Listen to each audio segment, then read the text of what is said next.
So our next speaker is Kevin Eckenhoff, and he's going to be presenting high-accuracy pre-integration for visual inertial navigation. Hi, thank you. I'm Kevin Eckenhoff. This work is by myself, Patrick Geneva, and Paul Huang, and we're all from the University of Delaware. So in this work, we consider processing IMU measurement unit readings within the context of localization. That is, we have some robot moving through some unknown environment, and as it's moving, it's collecting IMU readings, which are high-frequency measurements of its acceleration and angular velocity information.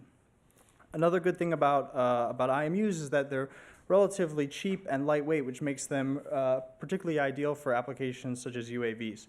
However, they of course do have some drawbacks. For one, the cheap versions tend to be very noisy, and in addition, when you're using IMUs, you have corruption of your measurements by time-varying biases, which means you have to include them into the estimation process. In addition, while the high frequency can be good, it can actually be difficult to optimally fuse all this information with other sensors at the rate that the IMU is coming in.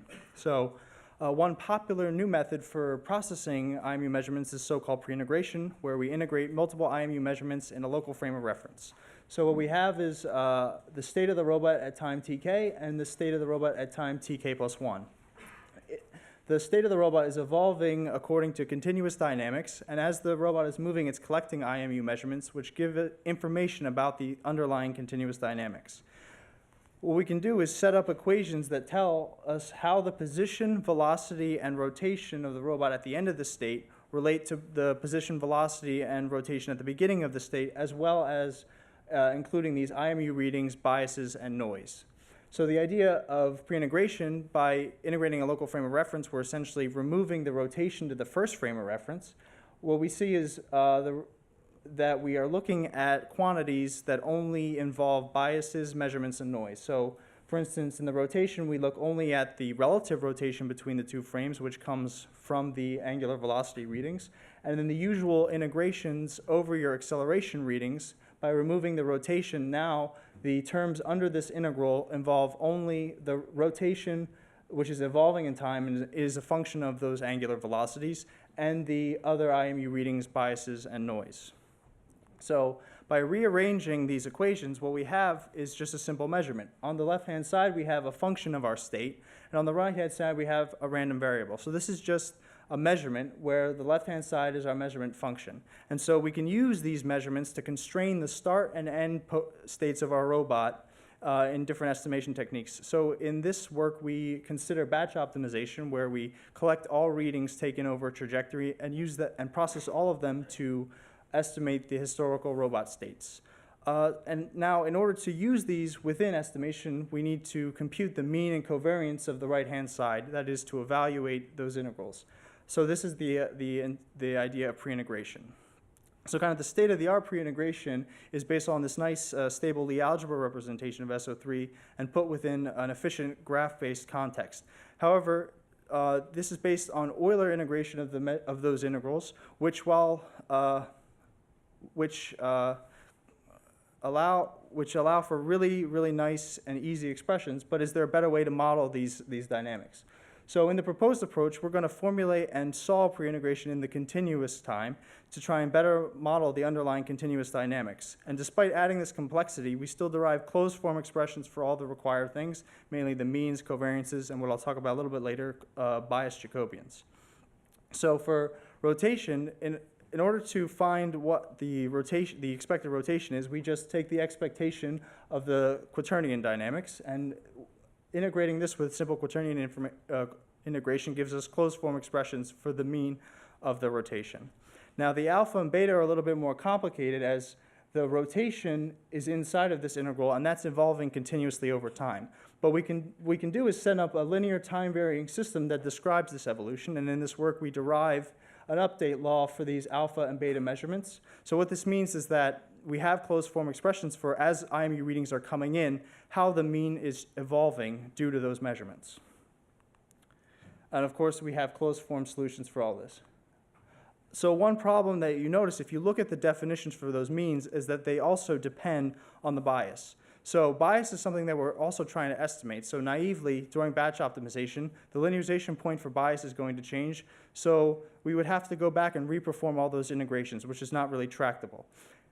Instead, we follow the method proposed by the original pre-integration paper and expanded by Forster to compute biased Jacobians. So what we do is we evaluate this complicated integration at a linearization point, and along with that, compute a Jacobian, and that gives you an efficient way to update how your measurements change when your bias changes. And since we have closed form expressions for all of our measurement means, we can simply take the derivative with respect to bias, and those are then the closed form expressions for our biased Jacobians. So the last step that we need to do, we've computed mean, and we need to compute the covariance now. Now, to do this, we set up a linear system which describes the evolution of the error state. From that, we compute the closed form state transition matrix, which then gives us a way to update covariance as new measurements arrive. So all of these things, these mean, the biased Jacobians, and covariance, as you receive IMU measurements within this pre-integration window, you update all of these quantities. So we integrated the proposed pre-integration within a visual inertial navigation system. Now, visual inertial navigation systems are, of course, extremely popular. IMUs and cameras provide a high amount of information while being relatively cheap. So for this, we considered a sliding window of robot poses. These correspond to image times. So we look at the images corresponding to those poses. We extract features and perform matching and consider a subgraph containing the robot poses and the features. If we perform a batch optimization over this subgraph and marginalize out features, we get a distribution that describes the poses. And this acts as a multi-node constraint, shown here, which connects the robot states at the different imaging times. In addition, the pre-integration is going to be performed in between those images. And once you perform batch optimization over this graph, that gives you an estimate of your trajectory. So to validate this, the proposed approach, we implemented the full system, 2 versions, one using continuous pre-integration and one using the state-of-the-art discrete pre-integration.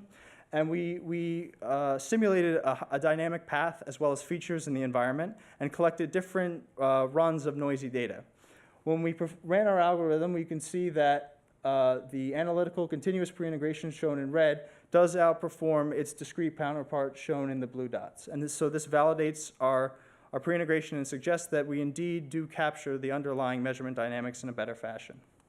Lastly, just to show that our system can work on real data, we ran on a publicly available data set where a UAV is flying around inside of a warehouse and collecting image and IMU readings. And we achieved about 0.7% translational drift. While this shows that our system works, we believe that by improving the actual visual processing, which was not really the focus of this paper, we can improve the results. So in summary, we formulated an analytically solved pre-integration in the continuous time. We compared it against the discrete state-of-the-art counterpart and shown to offer improved performance and some extensions and things that need to address. So this continuous versus discrete, the difference really depends on how fast you're sampling, right? So if you have a really, really high sampling rate, this difference doesn't matter as much. We want to investigate kind of the range at which you really see a difference. In addition, although we're modeling the system as continuous, measurements are still modeled as constant. So we want to look at if there's a better way to model the measurements themselves, the IMU measurements, I mean. And lastly, we want to improve our visual processing and to integrate this within different aided inertial systems, such as with LiDAR. Thank you.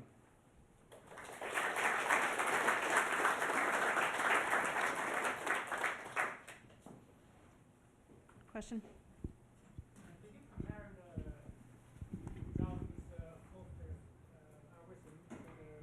Yes, the discrete pre-integration was done. Just repeating the question. Oh, he asked if I compared with the method with Forster's. That is exactly what this is. We implemented within GTSAM using their code, feeding in IMU measurements. And so the only difference was whether you used our processing or their processing. And the visual front end, all of that's the same. Just for fair comparison, I didn't want to compare against their full system because obviously other things are different. So yeah, the only difference was using their code and then using our implementation. Oh, you mean in real world data? No. So we were just trying to validate it, so we showed it on the system, the simulation. That is something that we should do.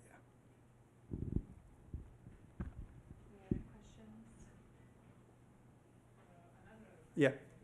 So how do you choose the value of this parameter when you do that? Sorry, like the bias. Yeah, like a bias and So, other parameters. Since we don't. Yeah, how do you choose the initial values of the parameters in your optimization process? You mean like bias or just like? Yeah, mostly bias and Yeah, other so velocities. bias we just initialize as 0 because as you get more measurements, it becomes observable and you can solve for it. And we found that worked fine. As for the current linearization point was the current estimate for bias. So we basically stored bias with every node, and so the approximation for the bias at the next node was the bias at the current node. That was the initial guess.